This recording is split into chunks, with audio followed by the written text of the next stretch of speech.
Y regresamos a este programa Vida y Salud en Comunidad. Estamos conversando con el doctor Amar Ibrahim, director del Instituto Nacional de Diabetes. Doctor, ¿cómo pudiéramos definir la diabetes y cómo se diagnostica? La diabetes es una enfermedad metabólica donde los niveles de azúcar en la sangre están por encima de los niveles normales. La llamamos enfermedad metabólica porque está relacionada con el metabolismo. Esa enfermedad puede dar muchas complicaciones y puede hacer muchos daños si no está controlada o está cuidada. Por eso es importante controlar a cada persona que tiene diabetes, tener el control perfecto desde el punto de vista de estilo de vida y desde el punto de vista de medicamentos. Esa es la diabetes. Dos preguntas que se debe estar haciendo los espectadores. ¿Cuál es el valor normal de la glicemia, del azúcar? ¿Y cuál es la función de los carbohidratos como macronutrientes en nuestra dieta? Okay. Vamos a comenzar con el valor de la glicemia o la glucosa en la sangre. Eso varía si está en ayuna o está después de la comida, o le llamamos desde el punto de vista médico postprandial. En ayuna el valor normal debe ser menos de 100. Tan pronto que esté 100 o más hay alguna alteración. Eso en ayuna. Postprandial tiene que estar por debajo de 126. Si está por encima de 126 es algo anormal. ¿Y la función de los azúcares en el metabolismo que tú acabas de mencionar? Sí, los azúcares son parte importante de la alimentación de la célula. Es decir, el azúcar en sí no es dañino, la glucosa no es dañina, es la fuente de energía de toda la célula, por tanto es algo esencial en nuestro cuerpo. Ahora, el exceso o la anomalía de su metabolismo en el cuerpo, eso es lo que puede hacer daño. Doctor, la persona, por ejemplo, aquí popularmente se le dice, me di una hartura. Vamos a decir que comí muchísimo, me comí el chivo, pero me tomo la pastilla. O sea, ¿de qué manera eso afecta o impacta a la persona? Es que lo he visto bastante, ¿eh? Sí, es que no puede ser. Es decir, cuando esa persona da esa hartura, sí, está maltratando su organismo y eso no se resuelve con una pastilla. Quizás se le resuelve en el momento, pero ya su organismo va maltratándose y eso es incorrecto, totalmente incorrecto. ¿Y el alcohol de qué manera también afecta? El alcohol afecta en todo, porque el alcohol daña un órgano importante que lo llamamos el hígado y otro es el páncreas. Y son las dos glándulas principales responsables del metabolismo en el cuerpo, de todo. Por tanto, el alcohol puede dañar ambas. Ahora, en el país, aquí en Dominicana, hay un mito que el alcohol quema el azúcar. Y por eso hay algunas personas con diabetes toman alcohol con la creencia que ese alcohol quema el azúcar. Y ahí está el error grave. El alcohol tiene alta concentración de azúcar. El alcohol está hecho de azúcar. Por tanto, tomar alcohol es aumentando el azúcar en la sangre. Eso número uno. Aparte que puede dañar el hígado y puede dañar el páncreas, que es el órgano que produce la hormona que es responsable del metabolismo de la glucosa, que es la insulina. Por tanto, las personas que toman mucho alcohol pueden tener episodios de pancreatitis y ahí disminuye la cantidad y la eficacia y la calidad de la insulina.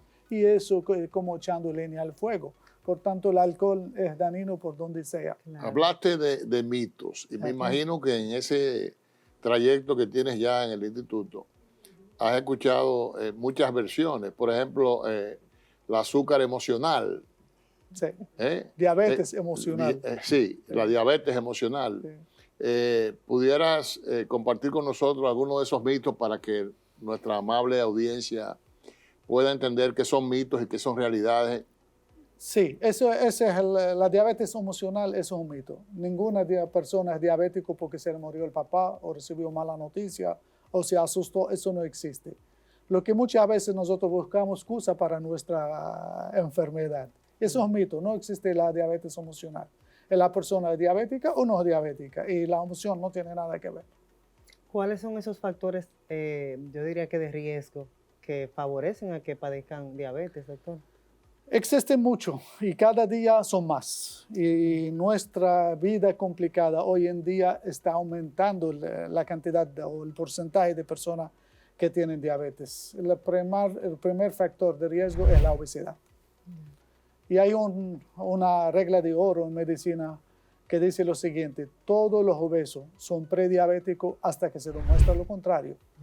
Por tanto, la persona con diabetes, persona obesa, es uno de los factores más importantes. El otro factor de riesgo es el estilo de vida. La vida sedentaria, los poco ejercicio, eso influye mucho en desarrollar la diabetes.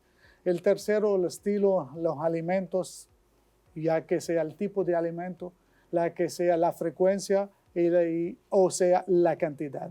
Es decir, tipo de alimento, frecuencia de comer al día y la cantidad. Esos tres factores son fatales para desarrollar la diabetes. El ordenamiento del desayuno, el almuerzo y la cena, el brincar una de esos estadios de alimentación, o el repartir en 4 o 5 comidas al día. ¿Cuál es la recomendación? Se ha demostrado claramente que lo esencial es comer 3 veces al día, y si entre esas 3 comidas que haya pequeña merienda es lo correcto. Es decir, saltar el desayuno o saltar el almuerzo, esperar hasta la cena para hacer esa hartura con la cantidad sumada del desayuno, almuerzo y cena, es el daño más grande que puede pasar al metabolismo del cuerpo. Al mismo tiempo de dividir la comida, tenemos que dividir la cantidad. No podemos tener desayuno demasiado fuerte, luego almuerzo con mucha cantidad, luego cena fuerte. Eso no puede ser. La cantidad diaria que necesitamos de alimento tiene que estar dividida entre las 3. Y siempre se recomienda una cena ligera, muchas horas antes de dormir, porque usualmente lo que cena en pocas horas va a ir a dormir y va a tener poca actividad. Por tanto, esa cantidad de energía que está concentrada en la cena se va a quedar en el cuerpo y no se va a gastar. No es que el desayuno, usualmente uno desayuna, no importa fuerte, pero tiene todo el día para quemar esa energía que es adquirida a través del desayuno. Mire, usted habló anteriormente sobre la insulina. ¿Cuál es el rol de la insulina y por qué? Yo tengo una duda también. ¿Por qué veo que las personas se la inyectan en el estómago? Si hay otras partes del cuerpo donde se puedan poner, pero ¿por qué ahí, doctor? Vamos a comenzar diferente. Ese es otro de los mitos, que la insulina da adicción. Y la gente con diabetes, cuando le indican insulina, algunos piensan que ya llegamos al fin. No. Excelente. Lo que no están viendo tienen que saber que la insulina es una hormona normal, todo el mundo la tiene. Y se produce en el páncreas y es una hormona esencial para el metabolismo de la glucosa. ¿Qué pasa? Algunas personas con diabetes tienen falta de cantidad de esa insulina, o no la tienen para nada, por alguna razón o por otra, o lo que la tienen está de baja calidad y poca cantidad. Por tanto, por lógico, si algo que produce el cuerpo y en un momento no lo está produciendo, tenemos que administrarlo en una forma o de otra. Y esa es la insulina que se inyecta. Entonces, cuando una persona con diabetes se le indica insulina, no significa que llegó al final. Todo lo contrario, esa es la salvación del tratamiento de la diabetes. Antes de descubrir la insulina, gran parte de los pacientes se morían, y morían a edad muy temprana porque no existía la insulina. Y gracias al descubrimiento de la insulina, que ya acabamos de cumplir 100 años de descubrir la insulina, eso ha cambiado toda la vida y toda la normativa de la diabetes. Bueno, lo que contribuye a la prevención, que es lo que andamos buscando. Así es. La insulina, como usted dice, se inyecta en una inyección muy pequeña en el tejido subcutáneo. El tejido más fácil de inyectar es alrededor del ombligo, pero eso puede ser los brazos, eso puede ser los muslos, en cualquier tejido subcutáneo. Pero el más común, el más fácil, el más útil es alrededor del ombligo. Ya. Para orientar a la población, ¿cómo nosotros vamos a llegar al diagnóstico de que una persona es diabético o es prediabético o es intolerante a la glucosa? Conceptos que la población muchas veces confunde y que sería bueno que tú lo puedas aclarar. Okay. Vamos a iniciar en diagnóstico de diabetes. La persona, para poder llamarlo diabético, tiene que tener una glicemia en ayuna mayor de 126. Por supuesto, una sola vez no es suficiente, al menos que tenga muchos síntomas. Pero si no tiene síntomas y una medida fue mayor de 126, se puede repetir en 2 o 3 ocasiones. ¿Qué síntomas? ¿Qué síntomas? La diabetes, eso también es importante que la población o las personas que nos están viendo que sepan. Una parte tienen síntomas, pero otra parte no tienen síntomas. Por tanto, la ausencia de síntomas de diabetes no descarta que una persona tenga diabetes. Ahora, cuando aparecen síntomas, son aquellas personas que están bebiendo demasiada agua, orinan mucho, están comiendo, pero están perdiendo peso, visión borrosa, cansancio, falta de ánimo. Esos son todos síntomas clásicos de diabetes. Pero repito, la ausencia de esos síntomas no descarta que una persona tiene diabetes. Cualquiera que lo que no están viendo puede estar una persona que luce normalmente sano sin ningún problema, pero que puede ser diabético. Entonces, volviendo al diagnóstico, un ayuno debe ser la glicemia mayor de 126. 2 horas después de comer, si es la glucosa mayor de 200, lo llamamos diabético. Por supuesto, con una sola toma, como se puede repetir varias veces. Entonces, en ayuno mayor de 126 y después de comer, 2 horas exactamente, después de comer mayor de 200, es diabético. Ahora, después en ayuna entre 100 y 126 lo llamamos prediabético. Y postprandial entre 140 y 200 lo llamamos prediabético.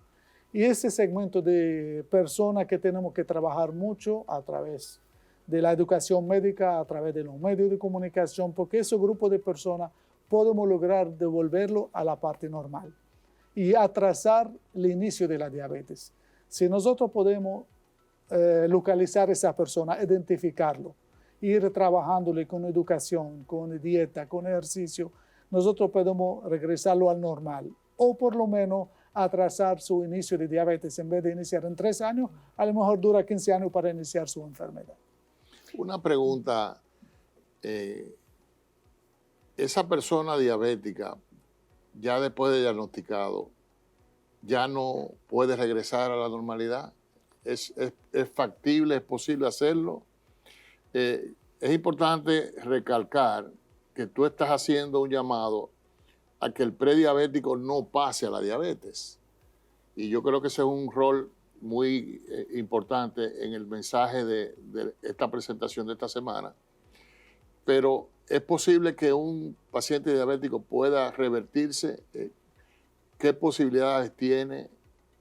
¿Es eso un mito o puede ocurrir? Es una realidad.